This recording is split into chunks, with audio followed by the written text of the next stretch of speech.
6:16 out of the Ukraine crisis, where this is the aftermath of a Russian missile attack at an apartment complex in eastern Ukraine, one of several attacks to happen over the last weekend. We now know at least 23 people have been killed, 50 others hurt alone just on Saturday. This morning, U.S. Secretary of State Marco Rubio is headed to Saudi Arabia to meet with a delegation from Ukraine and from Saudi Arabia in the hopes of finding a path to peace with Russia. That's set to happen sometime later today. We know relations between our country and Ukraine have been strained following that tense meeting between President Trump and Ukraine's President Volodymyr Zelensky. Since then, the White House has paused all military aid to Ukraine and have put some temporary pauses on intelligence sharing between the two nations.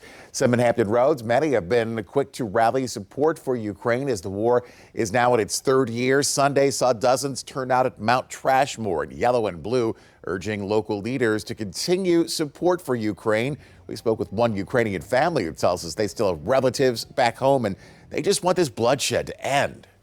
Every night we have alarm. Every night we worry about if my kids wake up next day.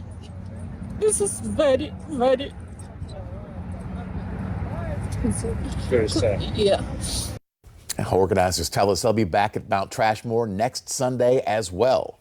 New this morning, Canada is set to have a new prime minister. Former central banker Mark Carney won the Liberal Party's leadership race on Sunday. Carney has little background in politics, but has overseen the Bank of Canada during the Great Recession and the Bank of England in 2013. He's been serving as a special Canadian envoy to the UN for climate action and finance since 2020. Carney last night spent part of his address focusing on tariffs and President Trump. There's someone who's trying to weaken our economy.